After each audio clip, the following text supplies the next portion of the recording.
Maestro, and I'm here live on scene in the lobby of Madison Square Garden with, I consider to be one of the legends of the sport of boxing.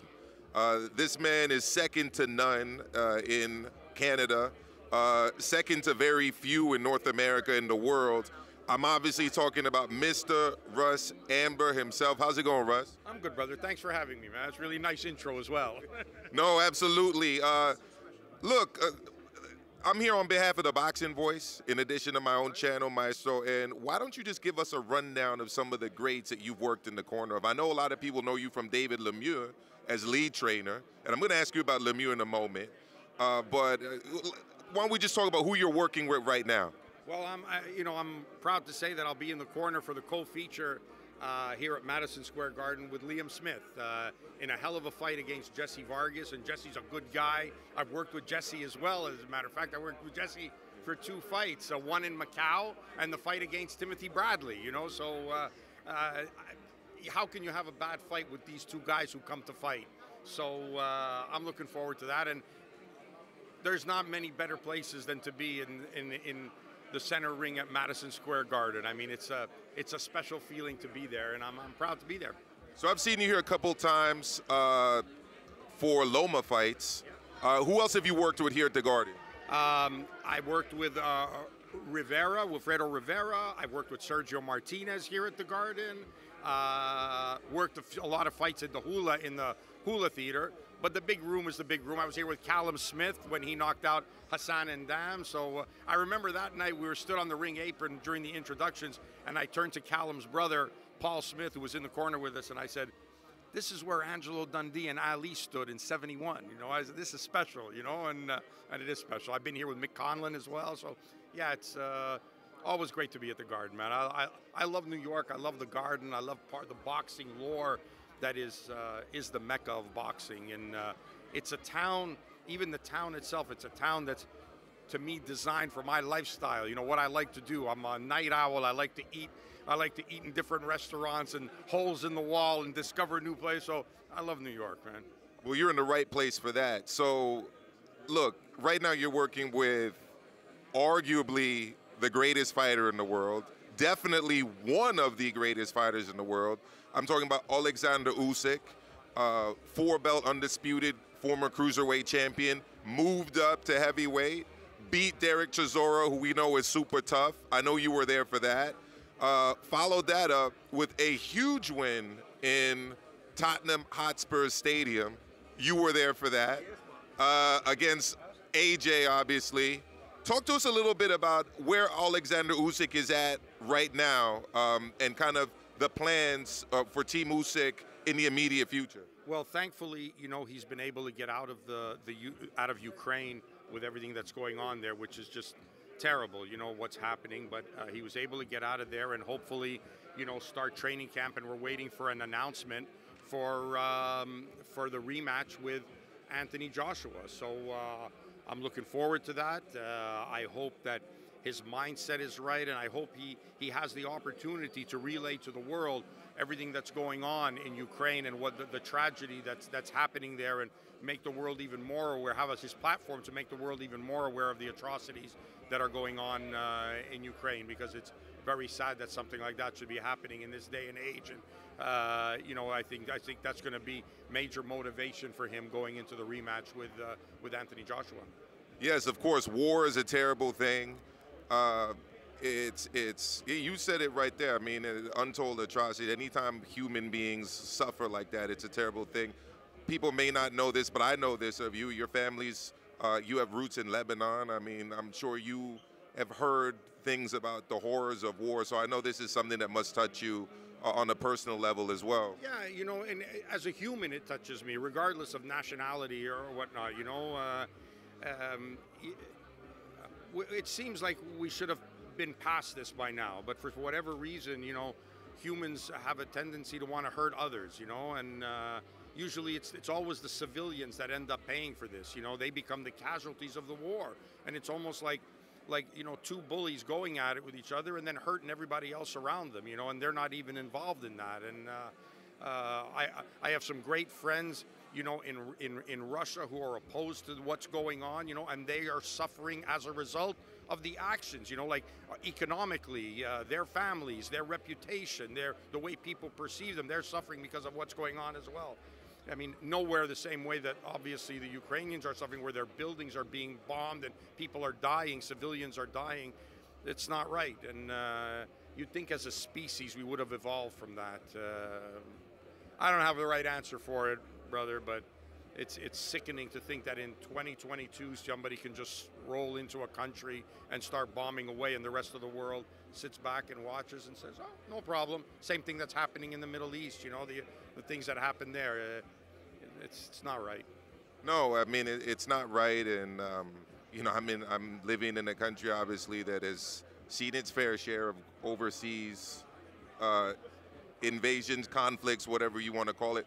But that's a good point you brought up, the issue of Russians and the things that they've kind of been facing.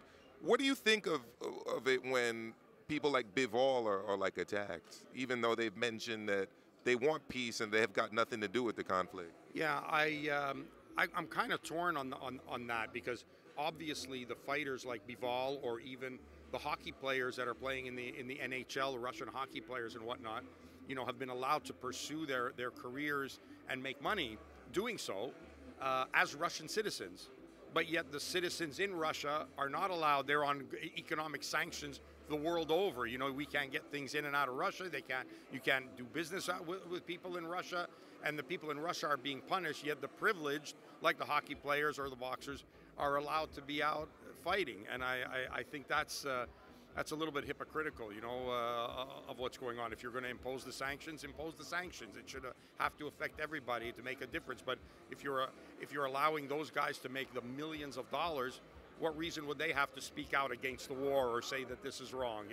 They're cashing in, and I think that's a little bit wrong, in my opinion. But no, of course, I agree with you 100%. So turning back to Usyk, did Usyk tell you anything about AJ in terms of how he felt he was as a boxer, his power, his strength in the ring, his skill set? What kind of, did he tell you anything about that? I will tell you, absolutely. We spoke about that primarily before the fight. Not so much afterwards, but primarily before the fight. And as he does with all the opponents that he faces, he has a great amount of respect for the fighter. He understands what it means to be a fighter, what it means to put your life on the line, like they say, and going into a ring. He respects his achievements. They came from the same Olympic Games. He understands the road to get there. It's not just an easy path for anybody. People think, oh, he was spoon-fed. Listen, to get there, you have to get there. There's a road, and you have to travel it. Eventually, every fighter hits that wall, But you go through each one, and there's setbacks, and there's hard fights along the way. His hard fight with Dillian White it was a tough fight for him, and he came through that, beat Klitschko, after being dropped, became champion of the world. So Usyk has respect for Anthony Joshua, and of course, we know that Joshua has respect for Usyk, and I think he treats him like the champion he is, and will continue to do so, as he does all his opponents. Do you think he'll be any more confident going into the rematch, given that he not only has been in there with him for 12 rounds, but in my estimation, dominated the second half of the fight? Yeah, you of course, there's a certain amount of confidence you take in there, but there's also a certain amount of awareness that the other guy learned as well. And he knows that Joshua is a fighter, and that if the situation was reversed, he too would have made the adjustments necessary for a rematch. So he knows that Joshua is going to be making adjustments for the rematch, because Joshua in and of himself believes that he can win also. So he's not overconfident thinking, I've already beaten him before the fight starts. No, he's not that type of guy. He's not that type of human. That's not his character. That's not his makeup. So he's going to be expecting a new and ready and confident Joshua, as if it would be the first time they fought. There you go. And do you think he's going to have to do a lot of the same things in the ring? I mean, he was very good at really not letting Joshua manhandle him on the inside. He was getting away from him. He was fighting at angles. I felt that he did a good job taking Joshua's jab away from him. Listen, I think he fights. I think one of the strengths that him and Loma both have is they fight their fight. It's up to you to adapt to them. And if you watch the Usyk fight, you watch the Joshua fight, watch the Chisora fight, watch other fights, the Anthony fight, any of those fights, you're going to see Usyk doing what he does. You know, the same skill set, the same movements. You know, you're going to see things that he does. Now it's up to you. This is my blueprint.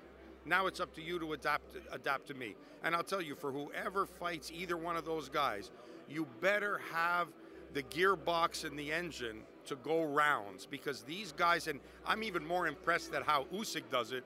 The fact that he can set the pace that he sets, to me, is incredible. You know, like he sets a pace that we haven't seen since, you know, the days of a heavyweight, since the days of Holmes and Joe Frazier, and, you know, that kind of intensity in a heavyweight fight that this guy sets. So he's got a hell of an engine in there. But when guys are in fifth gear, he's still in second. It's funny you mention that, because to me, in many ways, he is kind of a throwback heavyweight in terms of his size, height, dimensions. You know, I stood next to him. I'm 6'4". He's like 6'3". He's a pretty big guy. And he's the size of Ali. He's the size of Ali. Like, his dimensions are the size of Ali. You know, 6'3", 215. You know, I mean, he's what we grew up seeing as heavyweights. You know, that was Larry Holmes's weight class. You know, that's what the weight. That's what we saw. Those quick, good heavyweights. You know, just over 200 pounds. You know, and the landscape in boxing has changed. You know, I think it probably changed a lot when Lennox came around and the Klitschko's. You know, now it started to get bigger. And I think Lennox changed that more than anybody, because Lennox, you know, started boxing before he became a heavyweight and grew into this massive heavyweight, and he had all that athleticism in him. That was one of the first times we saw a guy that big with that type of skill set and that type of athleticism. And now it's safe to say, and you have to agree with this, I believe that Tyson Fury's the same way. You know, a big guy, but doesn't fight like a big guy. He's not you would expect somebody that big to be more lumbering, and he's not. You know, he's very slippery, boxes well, light on his feet, and it's impressive to see that. Well, I'm glad you brought up that name, because that's actually who I was going to ask you about next. Your thoughts on the big fight at Wembley, 94,000 people there to see Tyson Fury and Dillian White. Your thoughts on the fight, and your thoughts on Tyson Fury and his status in the sport in the heavyweight division.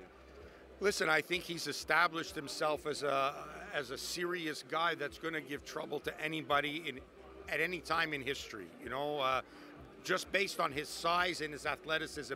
If he'd be the same size but had more of a lumbering approach to his game, I think a lot of heavyweights in history would have solved that rather easily.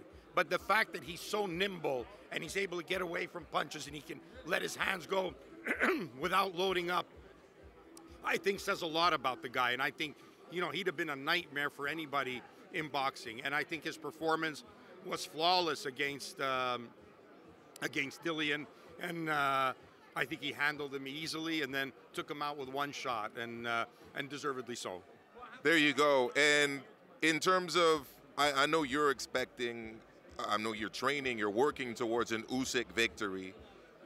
Is Usyk at all interested, excited about the prospects of fighting Tyson Fury? Yeah, of course he is, and that's been his objective. And imagine what his record would be, his legacy would be, to become undisputed cruiserweight and undisputed heavyweight champion of the world. I mean, come on. Like, wow, to break that record would be incredible. There you go. I've gotten into a couple debates with people recently about Tyson Fury's status historically and how he would fare against heavyweights of the past. I found that oftentimes people, when they look at the 1980s, make the argument that it's somehow much, much better as an era than the 2010s or the 2020s or even the 2000s. What is your view about the heavyweight division, like let's say in the time of Mike Tyson's prime in the 80s, you know, at the time when Larry Holmes was still active, to today's heavyweight division that features guys like Usyk, Fury, AJ, and others? The division has certainly lit up a little bit, you know, with the addition of Fury and Usyk to that lot, and Joshua. It's got a little more depth than it had before. I think whenever you look at champions or fighters of a certain era, you look at how good they are, of course, and how would they have compared, of course. But what you also have to look at is the depth in the division. And in some eras, you have greater depth in a division. We're not always at times where you have great depth in the division. There's a few standout guys, but below that, no one's really a threat. You kind of say, yeah, you know, and I think that was the case Unfortunately for the Klitschko's, when they were at their best, there wasn't any depth there. There wasn't anybody to bring any excitement that could possibly threaten their reign. And the heavyweight division died a death in North America as a result of that. But when you go back to Evander Holyfield and Riddick Bowe and Lennox, the depth was impressive. You know, there were great fights at that time. And then you go back, Larry Holmes was also a victim of that for the longest time. One of the greatest heavyweights of all time. I mean, I would have loved to see him with Tyson Fury. I mean, that build-up would have been just incredible. How do you see that going? And when you're saying build-up, you're not talking about jumping off of the roofs of cars and drop-kicking people, right? No.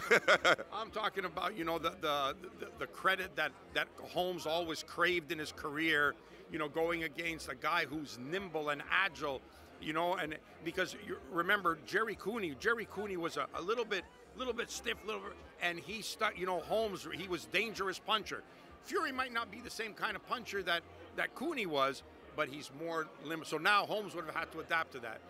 But Holmes was so great. I mean, that would have been a great fight. But like I said, and I've said this before, based on the performances we've seen from Tyson Fury, you have to think that on his night, when he's right, he gives trouble to anybody who ever lived. He gives trouble. I'm not saying he beats him, but he gives trouble to anybody who ever lived. I agree. I mean, two names that I think of that would pose problems for him, Vitaly Klitschko because of the size. I don't know what you think about that. Lennox Lewis because of the size and the skills. The skill set, I think, yeah. But what about, I got into a debate with somebody yesterday, and this is just fan stuff, obviously, but Tyson versus Tyson. Mike Tyson, would he be able to get inside Fury's range and go to work and potentially get a KO, or how do you see that one mythical matchup going? Listen, again, a problematic fight for Mike Tyson, because if you look at Tyson, when he was the real guy, he had trouble with the bigger guys, the Tony Tuckers, he had trouble with these guys who were able to use their height and size against him, but he was so powerful and so strong that he was a threat all the time, that basically because he was so strong, even though he didn't get the knockouts in those fights, the opponent was so focused on just tying him up, they weren't focused on punching and hitting him back and winning. So with Tyson Fury also be in that mindset, because if you start committing to winning against Mike Tyson, you make yourself a little bit more vulnerable. And I'm talking, of course, a peak Tyson. So it would have been very interesting to see if he started to box, Mike, and wanted to stay away, and Mike was able to get inside and hit him, what would have happened there. But if he wanted to go in there and clutch and grab all night, yeah, he probably could have clutched and grabbed all night and gone the distance, but doesn't mean he would have won. So all these great matchups and things that we think about, the scenarios that will never be answered, but they're fun to debate and they're fun to talk about. Thank you so much, Russ. Couple more things. You're famous, at least in boxing circles, for having kind of developed and brought out David Lemieux as a professional. He has a big fight taking place pretty soon, actually, against David Benavidez. How do you see that going? Because David Benavidez is a rather big 168-pounder. David Lemieux wasn't really even that big for middleweight. What are your thoughts on that fight? Look, it's a tough fight, but I'd like to correct one thing for you, if you don't mind. I mean, I started David when he was 9 years old, right, and had him all the way up until the Rubio fight, which I never wanted in the first place. And after that, Mark Ramsey took over because I was just done. Like, I didn't feel that I could do any more. David, wanted to do things his way, and so we were clashing, and it was best that he get Mark to look after him. And Mark did a great job taking him the rest of the way to a world title. But my proudest achievement was, when you talk about developing somebody, is Otis Grant. Taking Otis from the age of 13 years old to a world title all the way. To me, that's greatest achievement for me, and I always feel proud as a trainer to be able to make that claim of Otis and Lemieux from day one all the way to becoming world champions, which is it's nice. It's a nice feeling. Benavidez fight, look, I mean, we know it's going to be a tough fight. Like you said, it's a weight class that David is not used to being in. He's getting in against a big super middleweight, a good puncher with good skills, good defense. David will have a lot of success against guys when he can hit them, because he can punch. Like he can, like Razor Ruddock said, he hits like a mule kick, But it's going to be something that'll be difficult against someone as skilled as David Benavidez. It's going to be a tough fight.